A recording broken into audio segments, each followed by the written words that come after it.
están? Buenas noches y bienvenidos a Día D. Cuerpos torturados, cuerpos que han sido maniatados y que han sido abandonados en un basural. Un cuerpo descuartizado y sus partes desperdigadas en una ciudad. Un cuerpo desnudo, con evidentes signos de haber sido golpeado y que aparece en un islote en medio de un río. Esos son los hallazgos en solamente una semana, ni siquiera una semana, en 4 días. Los hallazgos que se han hecho aquí en Lima. Y son espeluznantes porque hablan de mentes criminales lanzando mensajes muy precisos, muy puntuales, como el caso de los 2 ciudadanos venezolanos abandonados en un basural, con mensajes muy precisos. Pero, por ejemplo, en el caso de Andrea Gabriel Rocha, ¿qué pasó con ella? ¿Quién quiso ensañarse de esa manera? Esa es la pregunta que se hacen sus familiares al haber sido alertados del hallazgo de este cuerpo en un islote del río Rímac. Los peritos forenses dicen que los cuerpos hablan. Los cuerpos hablan y dicen las circunstancias de su muerte, las motivaciones de sus verdugos, y eso es lo que necesitan saber los familiares y los amigos de Andrea, porque no entienden, porque dice ya no tenían enemigos, no tenía, digamos, como deudas pendientes que ellos conocieran. De hecho, era el alma del gimnasio donde lideraba a un grupo de rutinas de ejercicios y era una persona que repartía su tiempo precisamente entre el gimnasio y el cuidado de unos ancianos ahí en Chaclacayo. Y esa fue la última vez que la vieron con vida, el domingo, yendo precisamente a cuidar a los ancianos y al salir, están las cámaras de videovigilancia, a abordar una mototaxi. La última vez que la vieron y no se supo más de ella. Entonces está la desesperación de una familia que espera el protocolo de necropsia, pero sobre todo saber quién o quiénes se ensañaron de esta manera con esta profesora de baile. Fernando Díaz.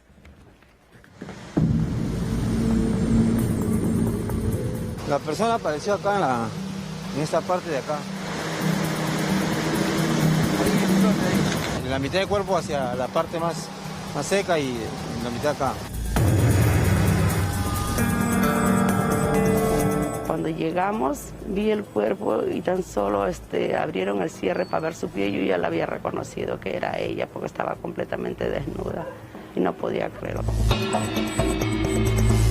¡Queremos justicia! ¡Esto no se va a quedar así! ¡No se va a quedar impune su muerte! Era una buena persona, era una buena amiga, era una madre luchona. Quedaba todo en los ejercicios, alegre, y siempre decía hasta la última campana. Andrea Gabriel Rocha se podía pasar 3 o 4 horas en el gimnasio, golpeando con sus puños cerrados a un enemigo imaginario, llevando de lunes a sábado su corazón al límite, hasta escuchar sonar la última campana.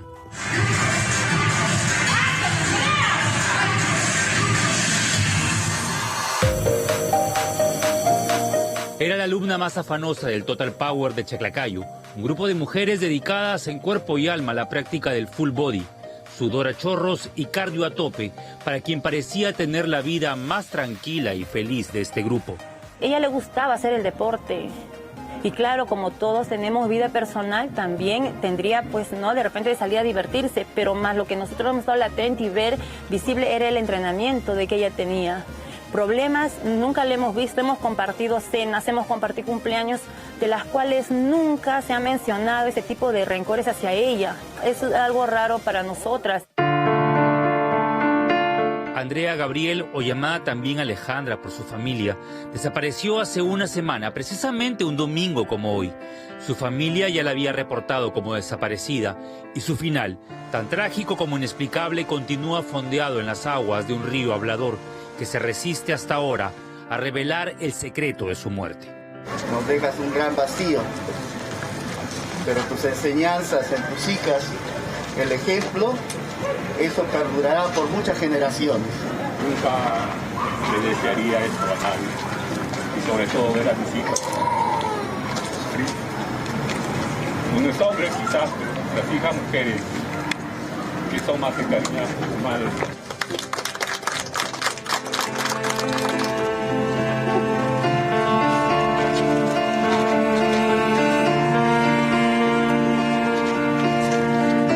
Andrea tenía un esposo y 3 hijas. Se preparaba para debutar como abuela. Coincidentemente, 2 de ellas están embarazadas. hoy fracturadas emocionalmente, avasalladas por la impresión de ver en las noticias el rescate del cadáver de su madre, desnudo y con signos de violencia. Aquella mañana el caudal del río Hablador trajo una imagen macabra, perturbadora. Los vecinos notaron en aquel islote el cadáver de una mujer, desnudo. Era el cuerpo de Alejandra Rocha, que estaba desaparecida. Notaron la presencia de gallinazos y de perros callejeros y dieron parte a la policía.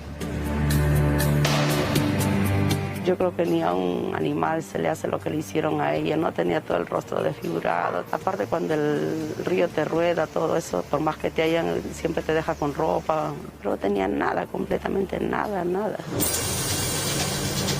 Lanzar un cadáver al río tiene un mensaje que los peritos forenses deben descifrar.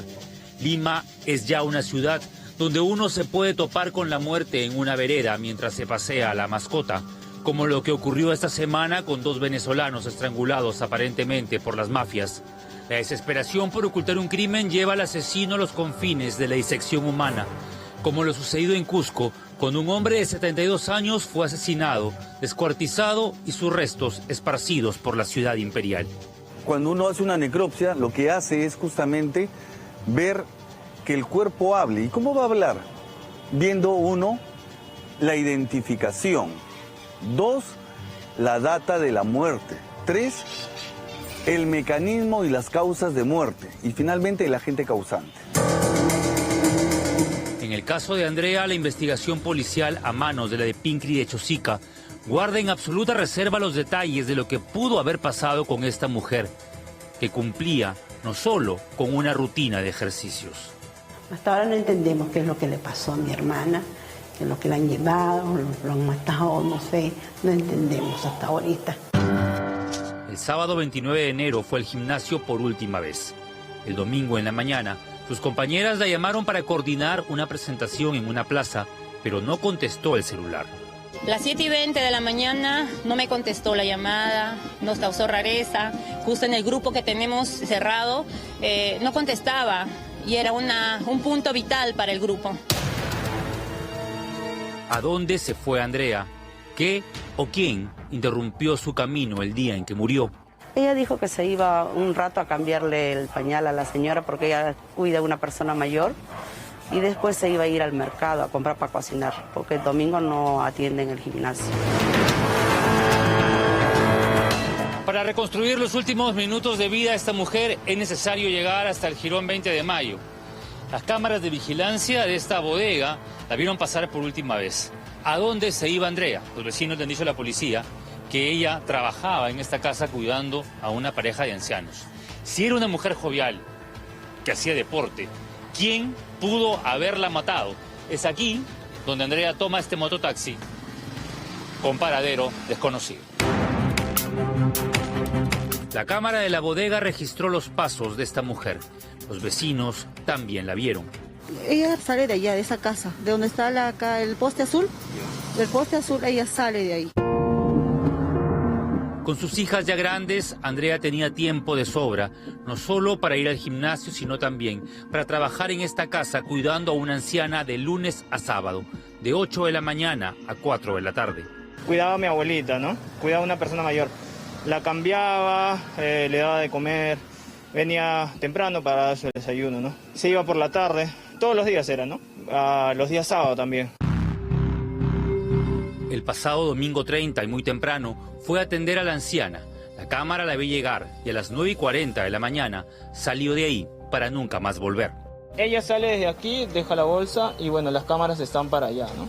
El mototaxi lo toma aquí, entre estos 2 postes. En esta calle pasan muchos mototaxis y en las imágenes se puede ver a Andrea subir a este de color rojo. La policía ya ha identificado al chofer, Steve Mesa Astudillo. Lo buscamos hasta en la noche, pero nunca llegó a su casa. Entregar un cadáver al río tiene 2 ventajas. Primero, que limpia muchas huellas de afuera. Segundo, que golpea mucho más, entonces borra muchas más huellas. Y tercero, que lo mueve del lugar de origen y es impredecible porque la velocidad del río no es constante y hay zonas de alta velocidad y zonas de muy baja velocidad. En épocas de crecida del río sí se han encontrado así cadáveres que siempre se caen al río, ¿no? Pero no así como esta vez, ¿no? Así desnuda. Y a todo el mundo sorprende, ¿no? Porque eso no es normal, ¿no? Se piensa que él o los asesinos de Andrea arrojaron el cuerpo algunos kilómetros cauce arriba para que la corriente lo arrastrara hasta llegar a Morón. El día lunes a la mañana, mi cuñada me dice no ha llegado a dormir. Entonces yo como que se me enfrió el cuerpo porque sé que es una chica muy activa, puede estar en actividades, puede estar en reuniones, pero llega a su casa. Su esposo y sus hijas fueron a la policía a denunciar su desaparición. A las pocas horas, la noticia del cadáver de una mujer atrapado en un islote del río les heló la sangre. Cuando estuve así cocinando, me llama, me dice, Marci, ya lo encontré. Entonces yo dije, cuando me dijo, ya lo encontré, yo dije, ¿dónde estaba? Le dije yo así contenta, pero no. Y me dice, no, lo mataron a mi chola, se puso a llorar. En estos momentos se visualiza una persona oxisa en los islotes del río, en la ribera del río Rímac. Serenazgo y la policía sacaron un cuerpo desnudo, ya irreconocible.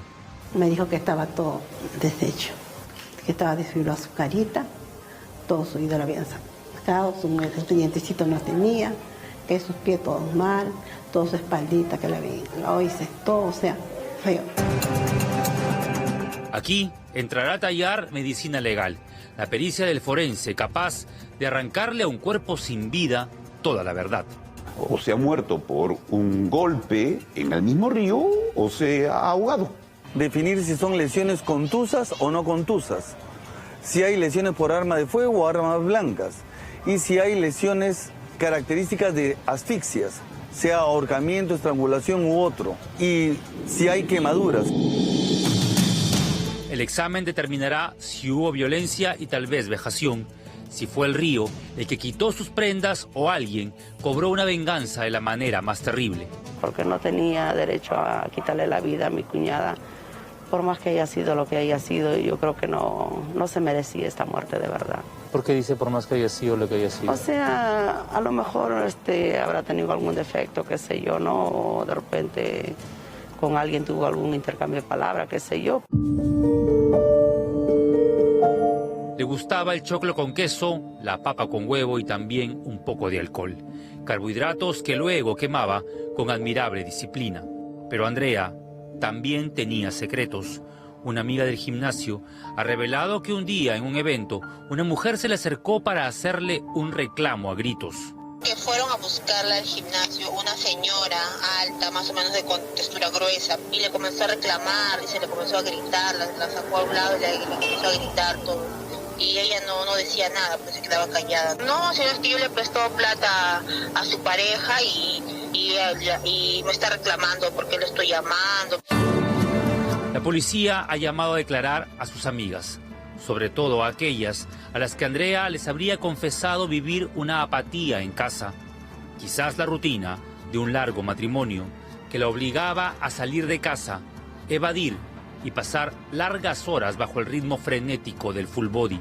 Muchas cosas se hablan, se dicen, y las personas que estamos ahí con ella o que estamos hasta el último día horas, nos parece bastante raro, ¿no? Bastante raro, nos causa bastante sorpresa la manera que nos han quitado a nuestra compañera. No vamos a dejar impune esto, lo que han hecho con mi prima hermana. Queremos justicia. Y esa justicia tiene que haber. ¡Justicia! ¡Alejandro Rocha! ¡Alejandro Rocha!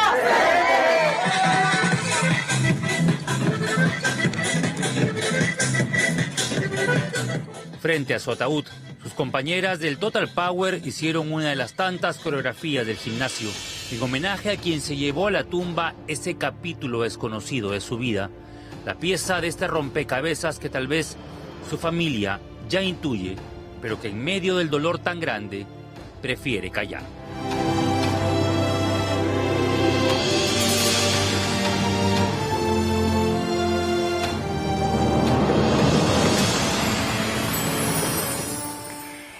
Vamos a cambiar de tema y vamos a hablar de lo que le pasó a Alonso Godoy García. Usted dirá, ¿quién es? A este muchacho lo mataron. Empecemos por ahí. En su camino, porque él iba en su motocicleta, se atravesó un patrullero del Escuadrón de Emergencia Sur, que huía, literal, escúchenlo bien, que huía porque sus ocupantes habían sido sorprendidos coimeando a un conductor que aparentemente manejaba en estado de ebriedad. Entonces, así de indigno, así de oprobioso es el caso que presenta esta noche Lorena Ormeño, y razón no le falta a la mamá de Alonso, a Sonia García, cuando partida de dolor ella grita: malditos policías corruptos, paguen, porque así de grosero es este caso. Yo pienso, ojalá que la condena más severa que caiga en estos sujetos logre aplacar en algo el dolor de la familia de Alonso, que esa noche regresaba de trabajar, la noche de los hechos, regresaba de trabajar en su motocicleta, se encontraba sobre la avenida Petit Arce-en-Verde, avanza y claro, no, se estrella contra el patrullero que venía en una loca huida, ¿no? En una loca huida, porque los venían persiguiendo hacía 15 cuadras atrás. El patrullero, la unidad la manejaba Fernando de la Cruz y Alexis Cabana de copiloto. Entonces, junto con ellos estaba también Gainer Peralta Chávez. ¿Qué pasó? Ellos, como les dije, fueron sorprendidos coimeando a un alto ejecutivo inglés que en el parte policial ha narrado: me detuvieron, me dijeron su aliento huele a alcohol, entonces lo vamos a ayudar. Y le pidieron una coima y lo llevaron a un cajero, para sacar la colaboración que debía darle su copiloto, su compañero en el carro, alerta a la policía y ahí inicia la persecución. Entonces, la condena debiera ser ejemplar, debiera ser severa, y vamos a escuchar esta noche no solamente el pronunciamiento de inspectoría de la policía, sino también qué delitos debieran configurarse para que a estos 3 policías que embarran el uniforme reciban, francamente, el castigo que se merecen por esta indignidad. Alonso, saluda. Pachi, estamos yendo a ver a los monitos. Acá están manejando. Doña Sara ha pasado de poder abrazar a su hijo a tener que recordarlo a través de una pantalla. Pero ese dolor es aún más insoportable al saber que su primogénito fue el daño colateral de delincuentes infiltrados en la policía. Agentes que usaban el uniforme, el entrenamiento y esta patrulla para cometer delitos y que al ser descubiertos en su loca huida lo mataron. Alonso Godoy manejaba su motocicleta rumbo a su casa y se detuvo en el cruce de la avenida Petit Arce y La Habana, esperando el cambio de la luz. Cuando la luz cambia de rojo a verde, el joven avanza por ese cruce y es en ese momento en que la patrulla con los policías en fuga llegan aquí y chocan con él. En ese instante el joven sale volando y termina tirado en ese lugar. El futuro de Fernando Alonso Godoy García se terminó en esta pista en San Isidro, apenas a 13 días de cumplir 21 años. Quiero justicia por mi hermano. No puede quedar así, mi hermano. Necesita justicia para que se vaya tranquilo al río, mi hermano. Vayamos juntos todo el día. Estaríamos. Esta noche en Día de Policías y Delincuentes. Maldito policías. Malditos policías. Corruptos. Corruptos.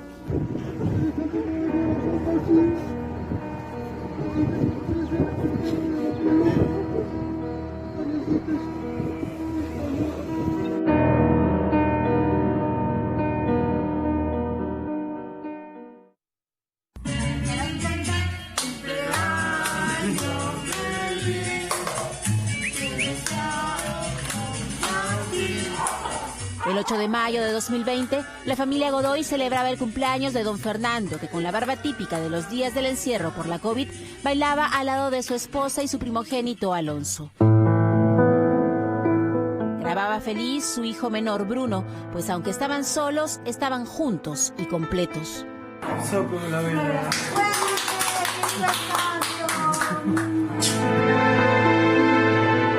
Alonso era el mayor de 2 hermanos. Para la profesora Sonia García y su esposo, un verdadero milagro que luego se multiplicó. Yo le he esperado, mi hijo, todos los días lo esperaba con ansia, mi hijito. Es el el primer hijito, me he demorado 10 años en tratamiento, 10 años para tener mi hijo. Imagínense, y a los 10 años todavía de tratamiento lo concebí. Y Dios me dio otro hijo, él es mi otro hijo. Era su compañía, mi hijo, un chico alegre, estudioso, emprendedor. Y él quería tener su propia empresa. Todas sus ilusiones de mi hijo, ¿dónde están? Por la culpa de estos, porque es un acto criminal. Es más que tirarle un pistolazo. Alonso estudió la carrera de redes y seguridad informática en Senati, pero soñaba ingresar también a la universidad y para pagar su carrera comenzó a trabajar en Compupalas, ubicado en la avenida Arequipa y Miraflores. Su horario era entre las 8:30, 9, pero a veces más temprano.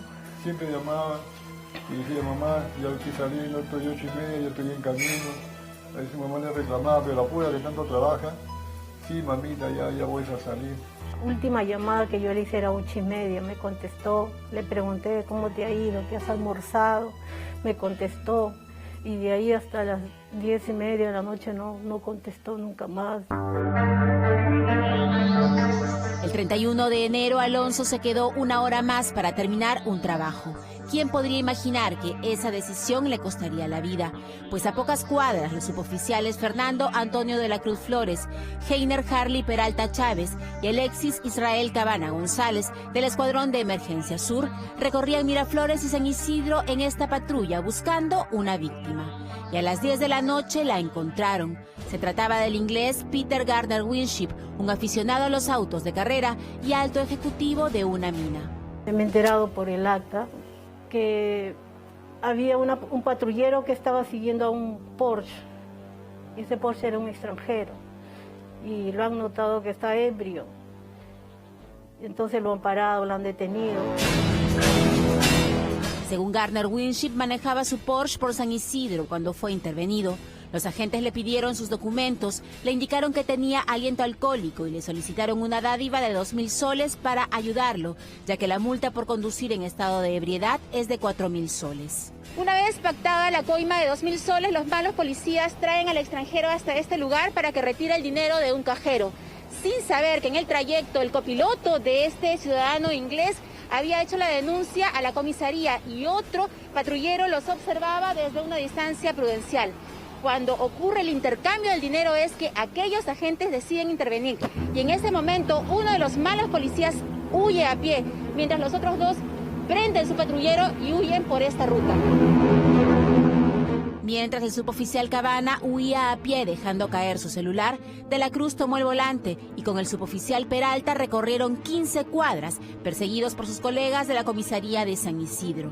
En la avenida Arequipa se pasaron la luz roja, con luces pero sin circulina, lo que fue registrado por un motociclista que llevaba una cámara en su casco.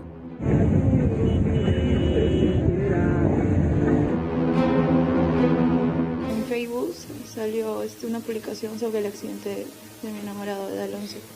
Entonces veo que en los comentarios un chico comienza a publicar que tiene un video de él mismo que se estaba grabando en plena ruta. Y sale que el mismo patrullero se pasa la luz roja. Y si el chico no iba lento, él iba a ser el fallecer, no Alonso. Milagrosamente no causaron víctimas en la avenida Arequipa, pero sí al cruzar Petit Thouars. Alonso, que tras esperar la luz verde arrancó, terminó estrellándose con el patrullero que apareció de repente y lo hizo volar varios metros. 2 horas después, su familia fue informada. Mi hijo estaba ahí tendido, cercado. No querían ni siquiera que se acerquen los policías. Habían varios testigos, que me contaban tantas cosas, que habían visto todo.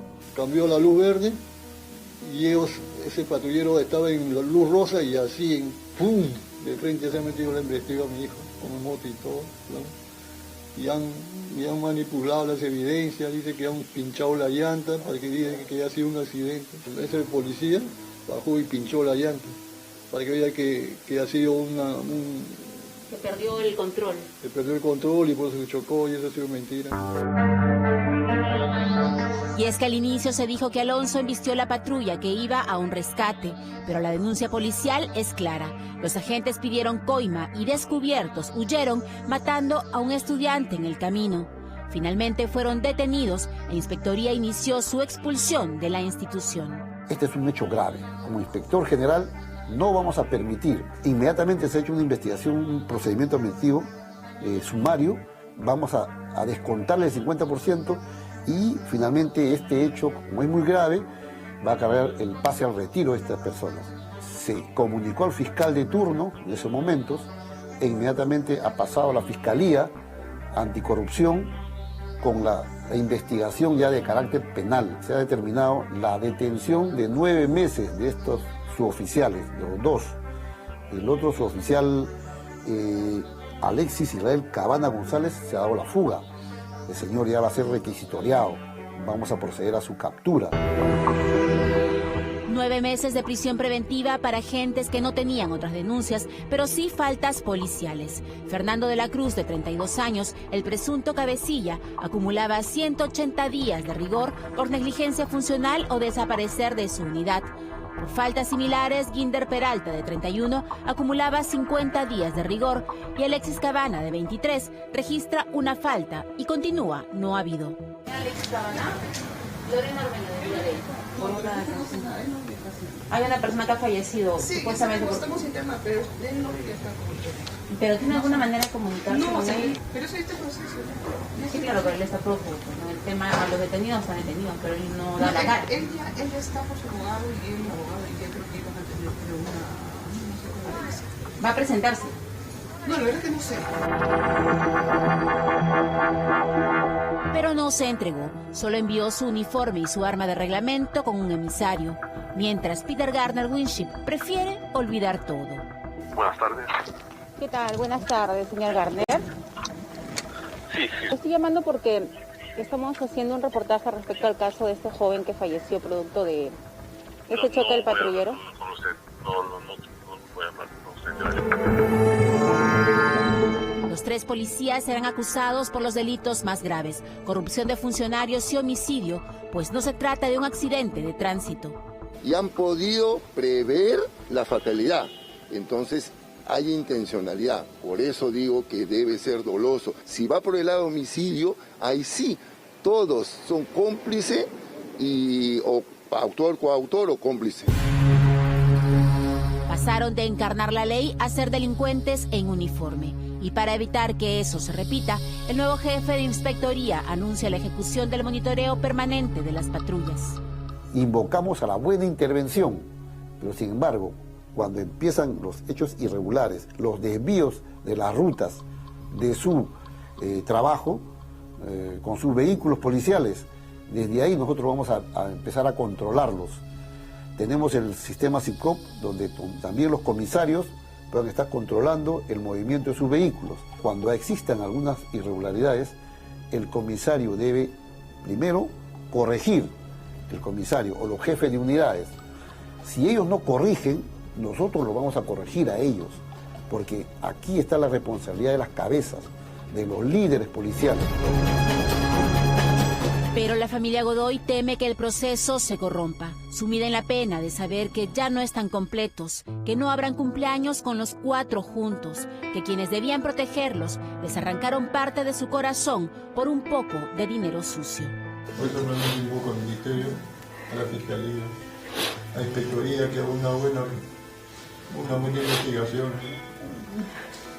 para así, ¿no? Estar un poco más tranquilo, ¿no? Bueno, y no quería que no se cometan esos actos también, ¿no? Porque se están cometiendo últimamente.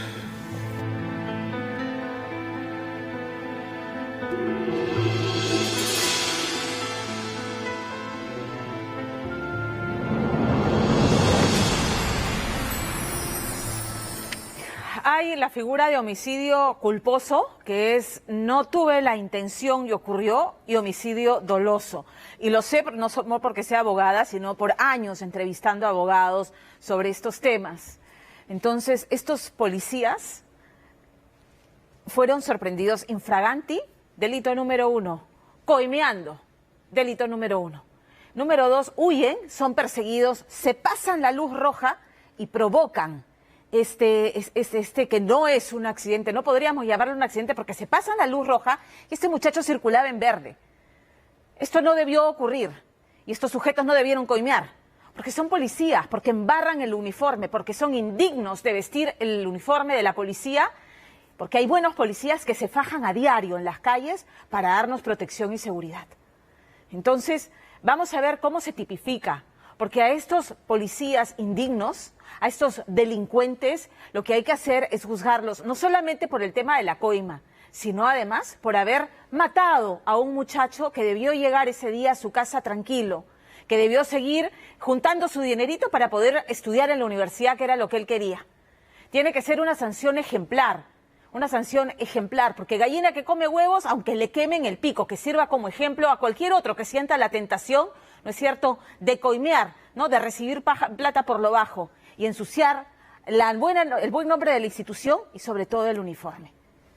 Vamos a cambiar de tema radicalmente y vamos a hablar de las mamás de los futbolistas, porque sí, por supuesto que ellos en la cancha nos llenan de emoción, de orgullo, y nos están dando la esperanza de volver a repetir el plato y de ir a un mundial. Pero detrás de cada uno de esos jugadores hubo un niño al que sus mamás llevaban, ¿no es cierto?, religiosamente a los entrenamientos, que se sentaban en las graderías viendo que el chico entrenara, que se subían horas en las combis para llevarlos de una punta de la ciudad a otra, que se preocupaban de su alimentación. ¿No es cierto?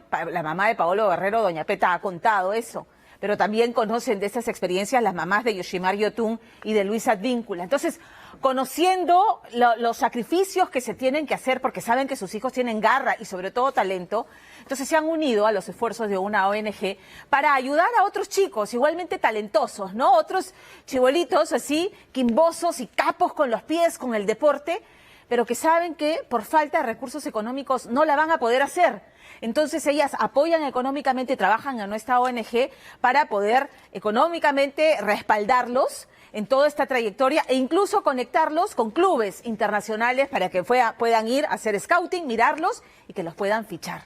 ¿Ah? Un poco como devolver algo de la fortuna que me viene con un hijo por el que seguramente sacan pecho, pero que parte de ese éxito también se debe a ellas. Me parece fabuloso. La nota es de Percy Guzmán. André lo tiene cerca a Tapia, lo tiene pasando al vínculo, la pelota para Lucho. ¡Oh! Busca Perú, Valera, fue a pelear, aquí está Valera, el vínculo, mete al área, busca pie, aquí está, pelota segundo para el arco.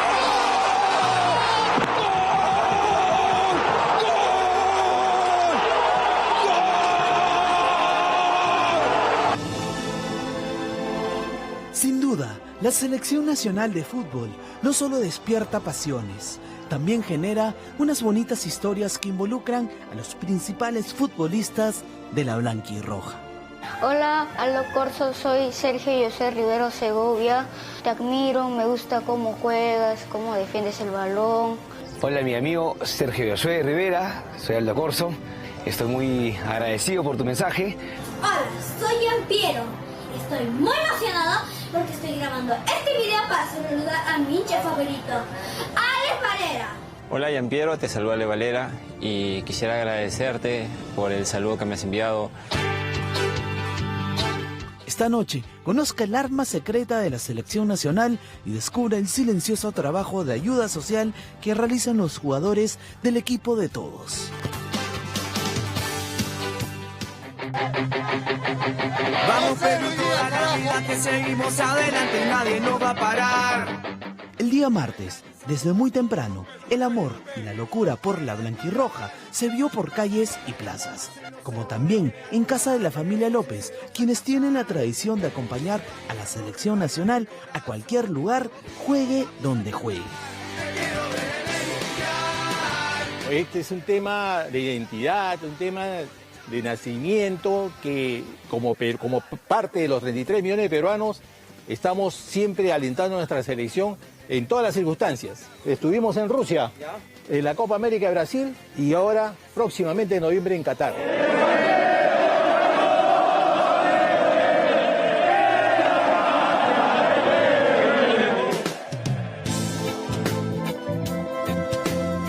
Una de las características de este equipo es ese amor incondicional por la camiseta, esfuerzo que mantienen intactas las posibilidades de llegar al Mundial de Qatar. Y eso valora mucho el hincha peruano.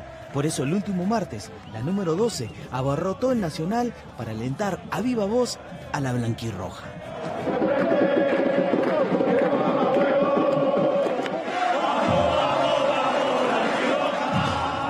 La pelota es para Lucho. Busca Perú, Valera. Fue a pelear. Aquí está Valera. Víncula, mete al área y busca pie. Aquí está. Pelota segundo para el arco.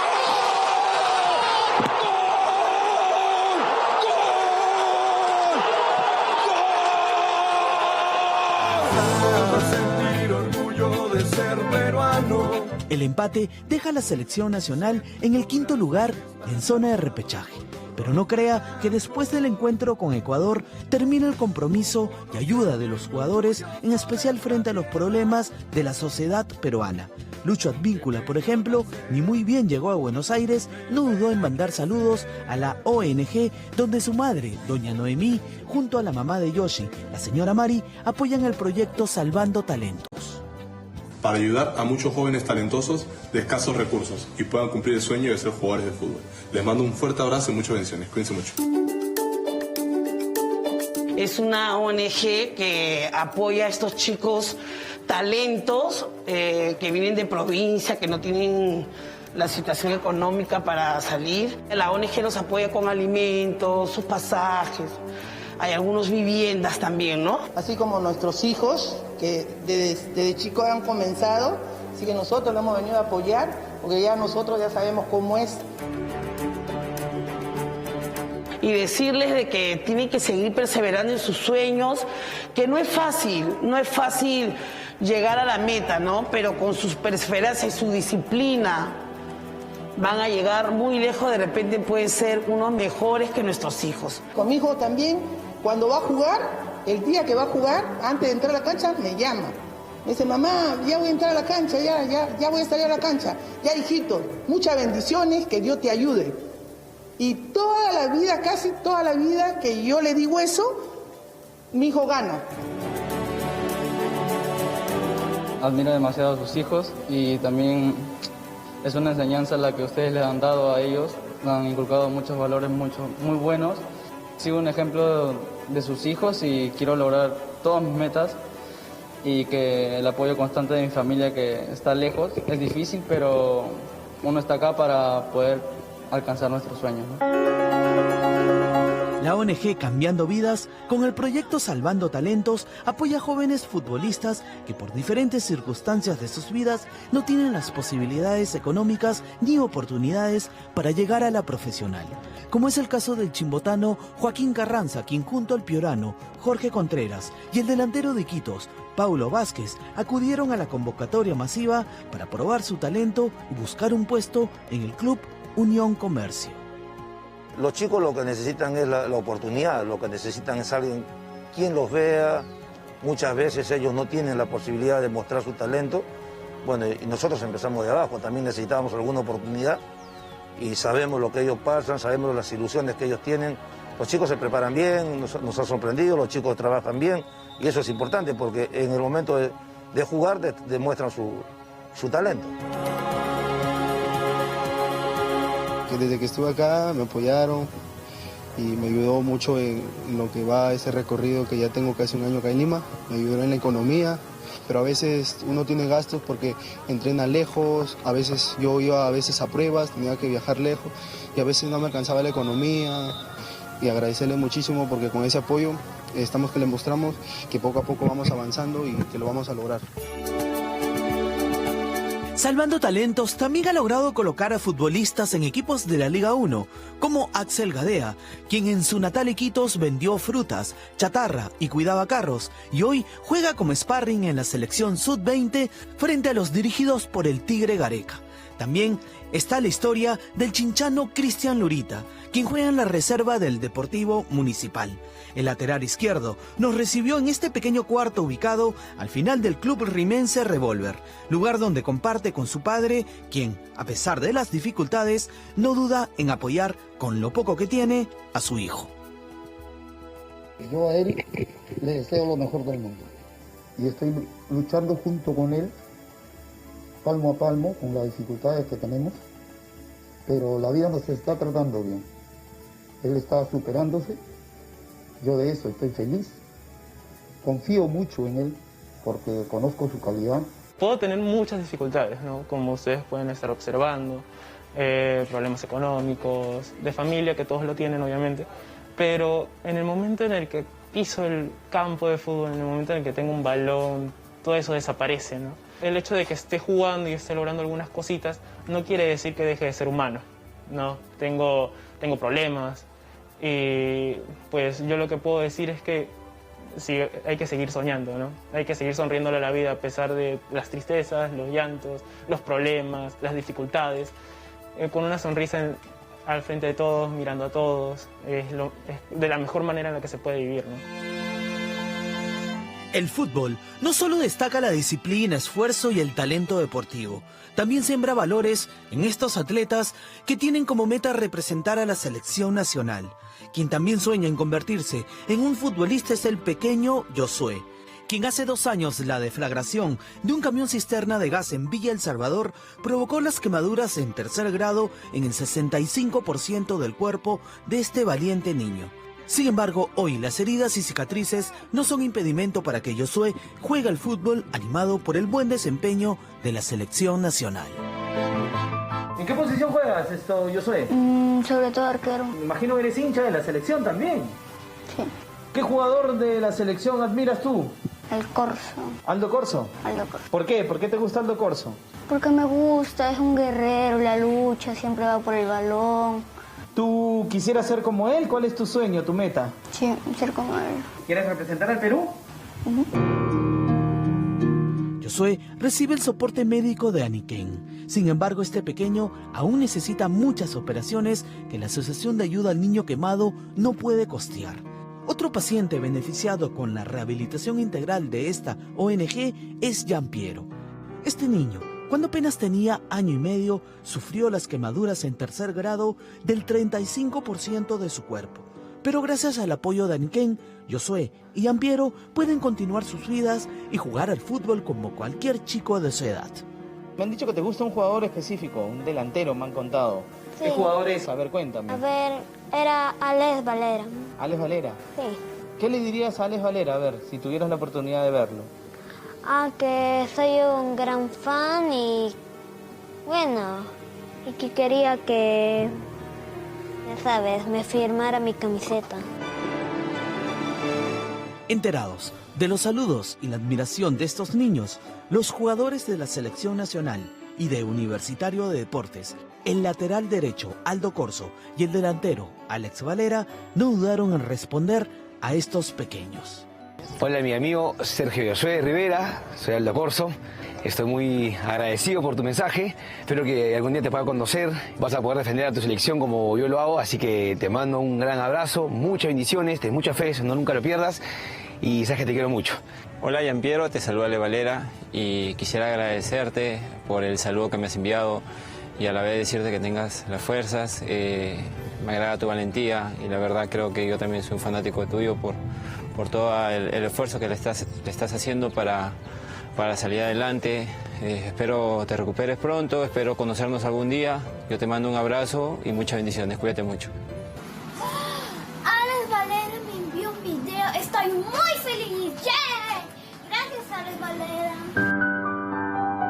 Pero aquí no termina todo. Aldo Corso tuvo el detalle de enviarle una camiseta de la Selección Nacional de Fútbol autografiada por él mismo y dedicada al gran Josué. Con cariño para Sergio Josué de Su firma Aldo Corso. ¿Cómo te sientes, Josué? Sorprendido. Muchas gracias, Aldo Corso. Muchas gracias por la camiseta, por el saludo. Muchas gracias. Soy peruano.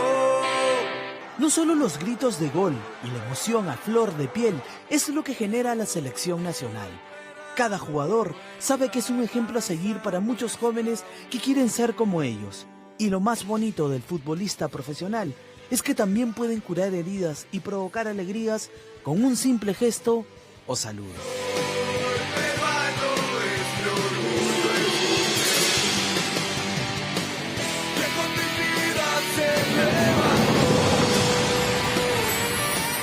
Se me ha estrujado el corazón porque la mirada de un niño siempre debería ser chispeante, debería ser una mirada que transmita alegría, que transmita paz. Y lo que hemos visto son chicos que están luchando, que hacen una lucha.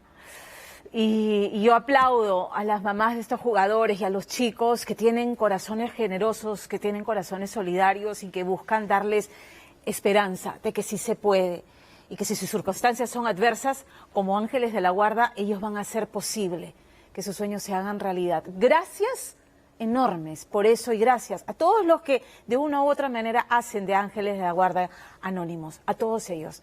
Gracias.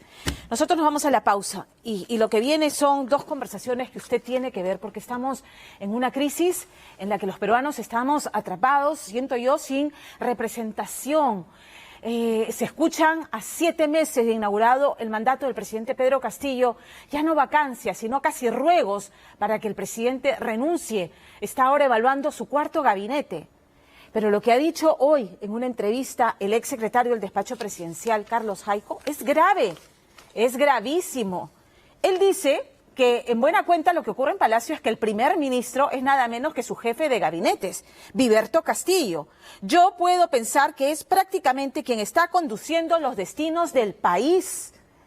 Y lo que dice coincide con las declaraciones que en su momento han hecho Avelino Guillén y también Mirta Vázquez, que esta noche la ex premier va a estar acá con nosotros para narrarnos las razones de su salida del cargo y responder a las críticas que se le hacen. Porque si sabía de este gabinete a la sombra, ¿por qué en su momento? Y se lo pregunta María Carmen Alba, a quien también he entrevistado en el Congreso de la República, la presidenta del Congreso, ¿por qué no renunció antes? Hay que escuchar, hay que estar atentos, hay que empamparse en política y hay que participar de ella, porque depende de nosotros no vivir permanentemente aprisionados entre un presidente con 60% de desaprobación y un Congreso con 70% de desaprobación. ¿A quién volteamos a mirar? Nos corresponde estar políticamente activos, así que no se muevan, el corte es breve y volvemos con esto, pero antes, un gran anuncio para cerrar este domingo. Samsung ha lanzado el nuevo Galaxy S21 FE. Es ideal para los Galaxy fans. Es un smartphone que cuenta con 4 cámaras para resultados profesionales y herramientas únicas de fotografía y video. Con su cámara frontal de 32 megapíxeles podrán conseguir fotos con calidad de estudio. Lo mejor es que lo pueden encontrar en 4 colores únicos. Acérquense a las tiendas de experiencia Samsung más cercana o ingresen a shop.samsung.com.pe/21FE. Recuerda que este 9 de febrero Samsung anuncia el nuevo Galaxy. Regístrense en la web para conocer más. La pausa es breve en día D y lo que viene, usted tiene que estar atento y tiene que escuchar. Regresamos. Esta noche, en Día D, pugnas policiales, la debacle del gabinete Mirta Vázquez y el fiasco de un fugaz e inaceptable equipo ministerial. Yo reconozco mi derrota, pero este gobierno no será derrocado, no será vacado. Además, desde el primer poder del Estado, la enérgica palabra de María del Carmen Alba. Nos ve llegando al 5º año de gobierno con el presidente Pedro Castillo. Pero bueno, lo veo difícil porque él mismo ha dicho que no está preparado y que no tiene la capacidad para gobernar. Y también, en vivo, la verdad de la ex premier Mirta Vázquez Chuquilín. Olvidados. Y sin embargo, rápidamente en 7 meses ha dilapidado todas las esperanzas que habían cifradas en él y está recomponiendo su cuarto gabinete. En 7 meses. Hoy conversé con la presidenta del Congreso, María del Carmen Alba, y ella está convencida que el único plan que tiene el presidente Pedro Castillo es cerrar el Congreso de la República. Y en ese escenario ella ha dicho que no lo va a permitir, que va a usar todas las herramientas constitucionales que ampara a la democracia peruana para que ello no ocurra. Pero ha dicho más. Se nos ponemos, por supuesto, en los escenarios de qué pasara si es que finalmente, por la vía legal, el presidente finalmente tiene que abandonar el puesto. ¿Qué pasaría si Dina Boluarte asume? ¿Y qué pasaría si finalmente recayera en ella la presidencia interina? ¿Convocaría elecciones generales, como le están pidiendo, que se vayan todos y que convoque elecciones para presidente y Congreso? ¿Cuáles serían las alternativas que barajaría María Carmen Alba? Que tiene una crítica también muy dura a quienes hoy, habiendo sido parte del gobierno de Pedro Castillo, salen y critican y no denunciaron en su momento. Y hace referencia directa, por supuesto, a quienes hoy ya no son parte del gabinete. Mirta Vázquez, que va a estar esta noche con nosotros, también a Abelino Guillén, pero por supuesto también a Verónica Mendoza y a la izquierda, que en su momento estuvo con Pedro Castillo y ya tomó distancia. Vamos a ver la entrevista con Mari Carmen Alba. Señora Alba, gracias por recibirnos y recibir a Día D. ¿Cómo estás, Pamela? Gracias por la entrevista, más bien. Preocupada con lo que está pasando, ha sido una semana en la que se ha hablado de balas de plata, de balas de oro, el mensaje del presidente Castillo responsabilizando al Congreso de obligarlo a recomponer el gabinete y punto seguido el premier renunciante, el señor Valer, confirmando la pretensión de usar la figura de la denegación fáctica de la confianza, que ya sabemos que es inconstitucional. Las amenazas han estado siempre presentes de cerrar el Congreso desde que asumimos. Esa es la pretensión del presidente Castillo. Bueno, cerrar si el había Congreso. alguna duda, creo que ya no hay duda. Además, lo ha dicho el ex premier, nuestro colega Valer. Él fue el que habló de la bala de plata. Él fue el que ha hablado de la negación fáctica, que la iban a utilizar. Porque como salió la sentencia del Tribunal Constitucional, ya no pudieron. O sea, encima lo dice, ¿no? Además lamentable que vengan esas declaraciones de un colega, de un congresista. De la noche a la mañana se olvidó que era congresista, va de premier y está pensando en cómo cerrar el Congreso y cómo disparar la bala de plata. La recomposición que ha anunciado el presidente, ¿va a resolver la situación de entrampamiento? Si por cuarta vez tiene algún criterio para poder recomponer y elegir bien, porque ya le hemos dado varias oportunidades. Se dijo en la segunda conformación del gabinete, y le escuché a la mayoría de las bancadas, incluyendo la mía, de que le estábamos dando esa oportunidad. ¿Cree que el presidente tiene esa capacidad de conformar un gabinete de ancha base y que tiene esa capacidad de convocatoria de lograr aglutinar a personas de prestigio con profesionales y éticos y morales? Yo creo que eso lo debió hacer el primer gabinete. Ahí creo que podría haber conseguido un gabinete de amplia base, de toda la fuerza, de todas las sangres y de prestigio. Ahora, sinceramente, dudo mucho que gente con capacidad, que se quiera, que tenga dignidad, quiera ir a formar parte de este cuarto gabinete. Porque si hemos visto que la ex premier Mirta Vázquez, el ex secretario general Jaico, el mismo el ministro Guillén, Franqui, nos cuentan a todo el país que hay un gabinete en la sombra, que el presidente no lo recibía a ellos, que no podían trabajar con él, que no les hace caso. Bueno, la verdad, no creo que nadie quiera entrar a un gabinete que no le va a hacer caso y van a estar ahí pintados. Las cartas de renuncia de Vázquez, de Guillén y de Jaico, además de las entrevistas que han dado, coinciden en 3 puntos. Lo que usted ha dicho, la informalidad bajo la cual se gobierna en el Palacio, la existencia de un gabinete a la sombra y que todas las anteriores contribuyen a un ambiente en el que es propicio para la corrupción, que ya se han hecho denuncias muy graves. Y Jaico, en la entrevista que ha dado hoy, ha dicho que no solamente la Contraloría y la Fiscalía deberán intervenir e investigar, sino que el Congreso debería formar una comisión investigadora, porque, y esto es gravísimo, porque él cree que sería Liberto Castillo quien estaría realmente manejando los hilos del poder, en buena cuenta gobernando. Bueno, la verdad, escuchar de sus exministros y una persona cercana como el secretario general Jaico, confirmar que la manera en que están trabajando y decir que hay un círculo de corrupción alrededor del presidente es muy preocupante, es triste. ¿Amerita la conformación de una comisión investigadora acá? Por supuesto, definitivamente, no tengas la menor duda de eso. También me preocupa es que una vez que salen ellos, porque ya no están trabajando, ya no son socios con gobierno, recién lo dicen. O sea que ellos han convivido con esta corrupción. Ellos veían la corrupción que pasaba por sus ojos y como ya no están, ahora lo dicen. También hay que pensar en eso, ¿no? Entonces, ¿ha perdido la esperanza de que el presidente sea capaz de formar un gabinete? Hoy día sí. ¿Y entonces qué salidas tenemos? Hoy día sí. Y estoy muy preocupada por eso, porque como presidente del Congreso, nosotros lo que queremos es trabajar. César Acuña le ha pedido la renuncia. Renovación Popular, Rafael López Aliaga le ha pedido que renuncie. Fuerza Popular lo mismo. ¿Cuál es la postura de Acción Popular frente a estas voces de la oposición que reclaman la renuncia del presidente? Mira, nosotros no nos hemos reunido con bancada, en bancada para ver ese tema principalmente. Definitivamente todos en la bancada estamos muy preocupados por esta situación. Nadie quiere inestabilidad. Cualquier tema y salida y las bancadas tendrán que analizar y todo dentro de la Constitución. Mientras tanto, hay quienes nuevamente insisten en el tema de la vacancia y ya fracasaron una vez en una moción de vacancia apresurada. Bueno, esa moción de vacancia pues, fue una moción de vacancia que a título personal en ese momento, de la congresista que lo presentó. Tampoco se trata de presentar vacancias porque las presentan. Eso es un tema de tema extremo y un tema que efectivamente tiene que ser conversado con todas las bancadas. ¿Cree que el presidente tiene la capacidad para seguir al frente Palacio de Gobierno e intentar cerrar el Congreso? Yo creo y considero que la mayoría de los congresistas que estamos acá, y deberían ser los 130, porque hasta estoy considerando a la bancada parlamentaria de Perú Libre y de Juntos por el Perú, yo creo que todos los congresistas van a defender el Congreso. Y yo creo que nadie va a permitir que se cierre el Congreso. Ya tuvimos un cierre del Congreso con Martín Vizcarra. Yo creo que ya la gente aprendió. Eso fue suficiente. Y yo creo que ahora la gente tiene que saber que si no hay Congreso, no hay democracia.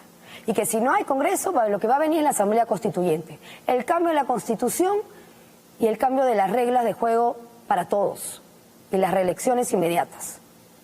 Esa es la preocupación de todos y la preocupación, yo creo que del Perú en general. Eso la coloca usted en una situación, la coloca bajo los reflectores, porque en el escenario de una eventual renuncia del presidente, habría que ver si Dina Boluarte se va con él, porque Dina dijo, si lo vacan, yo me voy con él. Pero en el escenario de la renuncia, no. ¿Usted cree que Dina Boluarte, para luego hablar de lo que le toca a usted de cara a la historia, Dina Boluarte sería una política que podría sostener este gobierno los próximos 4 años y medio? Bueno, constitucionalmente le corresponde a la primera vicepresidenta. Eso es lo que corresponde. Correcto.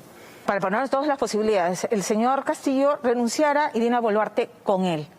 ¿Usted convocaría, está preparada para ese momento, o está, digamos, preparándose para ese momento en el que hubiera que convocar elecciones, que es lo que establece la Constitución? Pero también hay voces que dicen borrón y cuenta nueva, hay que resetear el Perú, apretemos el botón y que se hagan elecciones generales, se van todos. Mira, eso no está contemplado en la ley que se vayan. Haría elecciones para la fórmula presidencial, más no para el Congreso de la República. Evidentemente, y eso hemos escuchado a especialistas como García Toma y como amigo García Belaúnde.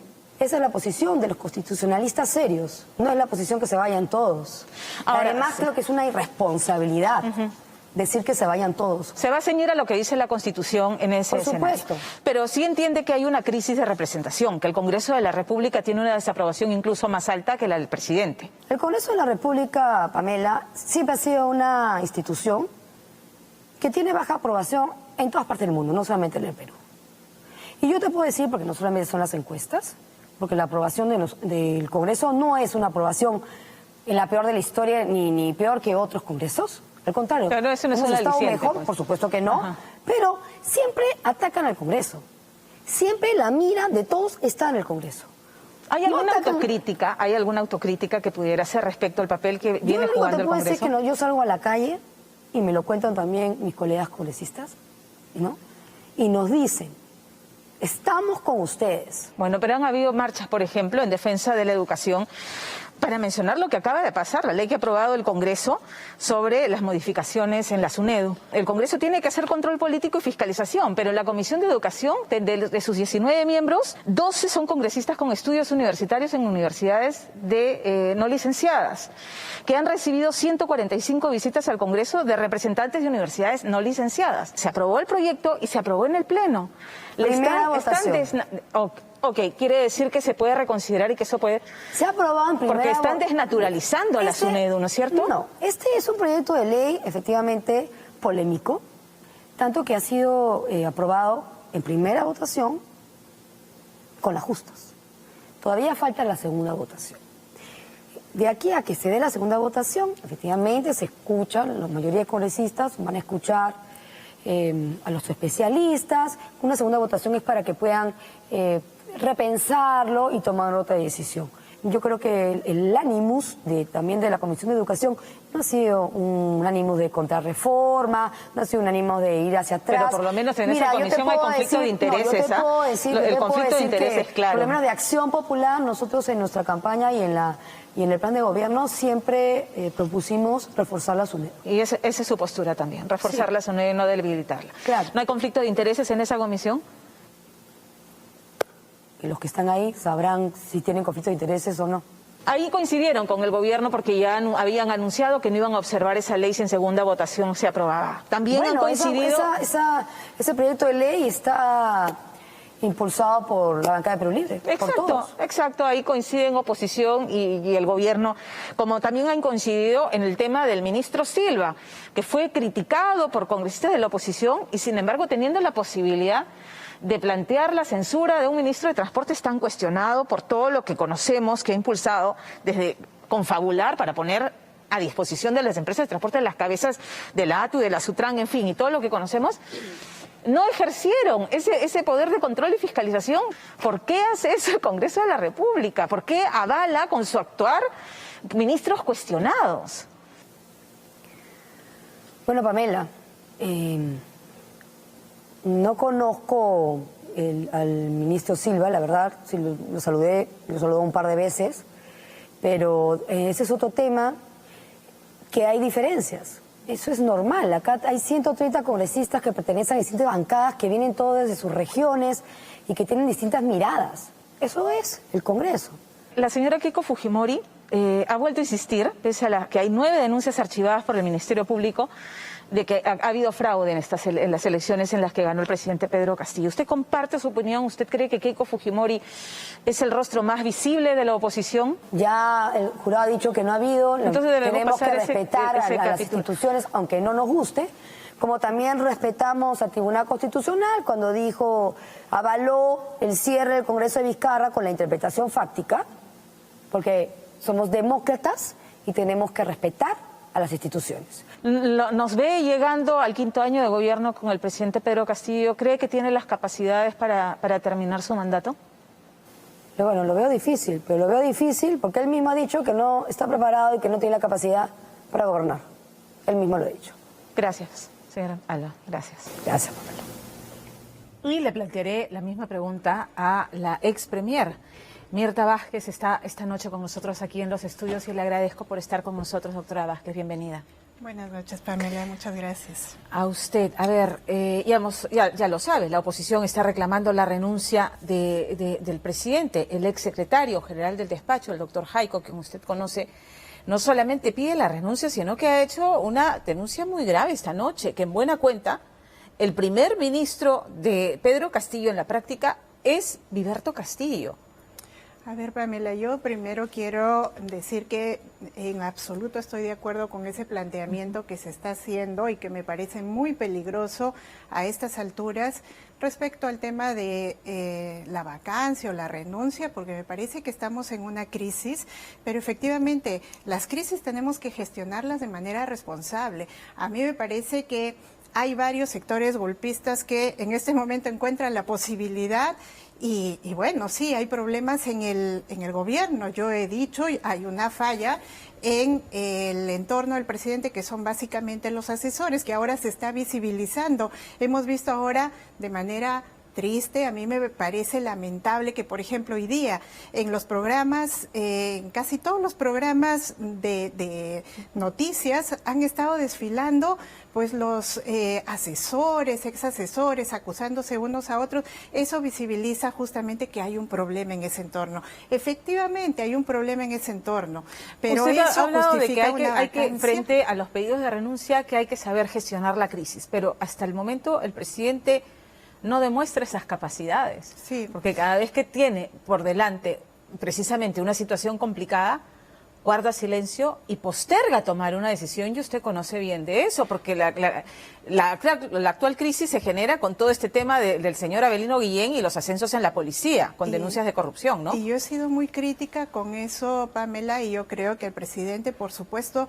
en este momento tiene que asumir una responsabilidad muy fuerte con el país, tomar las decisiones, además sin oír a tantas personas que son las inadecuadas, que justamente ya vemos que el entorno de asesores que tiene no le han ayudado. Entonces, o sea, sí existe un gabinete, a ver, se le llama gabinete a la sombra. Yo no he usado esa palabra porque creo que lo concreto es que tiene un grupo de asesores que desde mi punto de vista y a partir de mi experiencia no lo están ayudando. Que lo lidera Viverto Castillo.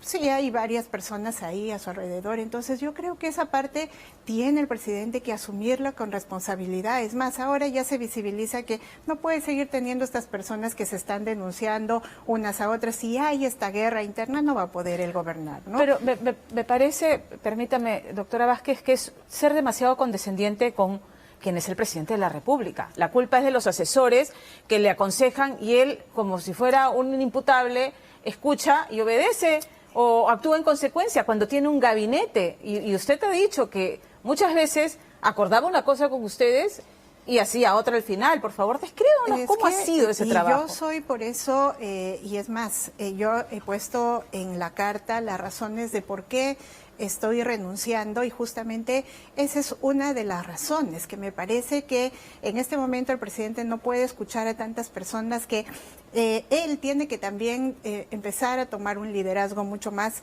fuerte, ¿no? Porque las personas esperan de él, eligieron a este presidente, hay que respetar la democracia. Entonces tiene que responder a esas expectativas de la población. ¿Tiene la capacidad para hacerlo? Miren, yo creo que hay aquellos que le dicen incapaz, no puede, esas versiones de que es una persona incapaz no las escuchamos ahora, Pamela, desde el día que fue elegido, y yo creo que ahí sí existe también mucho clasismo, mucha reacción de esa clase de la derecha que lo ha calificado así. Miren, yo creo que hay un problema grave. Eso es hay una crisis, victimizar al presidente por su origen campesino, y el propio presidente se ha declarado incompetente en una entrevista penosa de la que entiendo usted no estaba al tanto con CNN, en la que él dice, no sé, nadie me preparó, o sea, un poco como lavándose las manos de la ineficacia en sus decisiones y las crisis que genera. Finalmente creo que él ha sido absolutamente sincero, y creo que una persona, por más preparada que esté académicamente, llega a un puesto y no sabes lo complejo que es, Pamela. Entonces, sí creo que necesita un soporte, pero yo sí creo que a partir de esta crisis se necesita corregir. Mira, hay tres cosas fundamentales que el presidente necesita hacer ahora. Y deshacerse del gabinete liderado por Viverto Castillo. Pero más que eso, yo creo que tiene que volver a repensar cuáles son los objetivos programáticos de su gobierno. ¿Los tiene? Porque esa es otra cosa que se pone en duda. Si el presidente tiene verdaderamente un plan y un norte para el Perú, más allá de la Asamblea Constituyente, ¿no es cierto?, y los cambios de la Constitución. Básicamente exponiendo varias cosas que sí son importantes, el tema, por ejemplo, de hacer reformas, la reforma agraria que planteó, el tema de cómo hacemos una gestión con más inversión en lo social, el tema de cómo protegemos la salud de la población, la educación también, una reforma, etcétera. Creo que son objetivos programáticos que él tiene que volvérselos a replantear, y en función a eso hacer dos cosas básicas: recomponer un gabinete, pero además un gabinete que no sea pues una repartija, una suerte de repartija, sino un gabinete que sí sea producto de consensos en función a sus objetivos, y aparte de eso, pues recomponer todo su espacio y todo su grupo de asesores, ¿no? Pero usted misma también se ha quejado de que le era complicado despachar con el presidente. Era complicado porque justamente yo vuelvo a plantear. Si no los escucha, yo quiero leerle lo que ha dicho Carlos Jaico sobre Mirta Vázquez. Habla de una buena relación que tenía con usted, pero dice: nunca despachaba con ella, o raras veces. Yo era el intermediario para que ella venga y despache con el presidente. Y cuando ella venía a despachar, lo que yo encontraba ahí era que estaban metidos todos estos asesores, cuando normalmente es una conversación entre dos personas por temas de Estado. Mire, o sea, un poco, y la pone como que está usted pintada en la pared. Es grave. ¿Usted se ha sentido así? Yo, miren, he admitido que ha sido un poco difícil, y creo que es En verdad, lo he planteado así para que además se corrija esta situación, pero creo que sí, a partir de la agenda, y yo lo vuelvo a decir, a partir de la agenda que le armaban los asesores, era muy difícil a veces despachar con el presidente. Yo lo he dicho.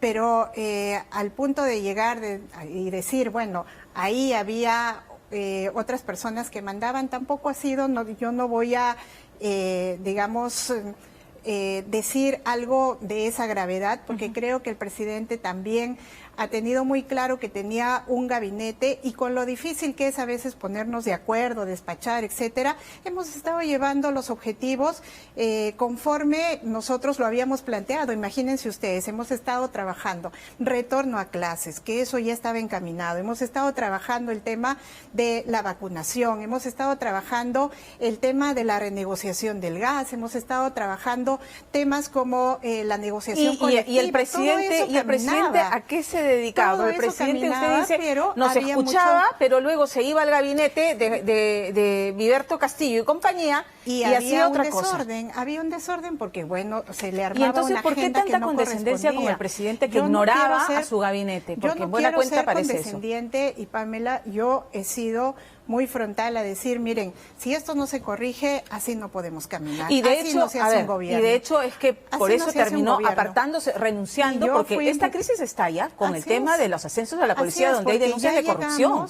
Ya llegamos a un punto en el que tenemos que tomar decisiones firmes y claras, y eso es lo que yo le reclamo al presidente, decisiones firmes, claras, y tenemos que concentrarnos y evitar que hayan personas que estén alrededor interfiriendo, ¿no? Porque llega a un límite eso. Anteriormente nosotros hemos estado tratando de gestionar de la mejor manera, nosotros hemos estado trabajando, por ejemplo, yo muchas veces me he opuesto y el presidente ha tenido que respetar mis decisiones. Cuando sucedió lo de Valenzuela, lo del ministro, yo me puse muy fuerte. Y ahí aplaudimos que tuviera una ministra, que pudiera, una primera ministra que pudiera con el ministro de Defensa. Correcto. Y lo mismo pasó para poner a una persona adecuada delante del Ministerio de Educación. Y me imagino que con la misma firmeza debe haberle pedido alguna reacción al presidente frente a los $20.000 encontrados en el baño de Pacheco, frente a las denuncias de injerencias en los ascensos en las Fuerzas Armadas.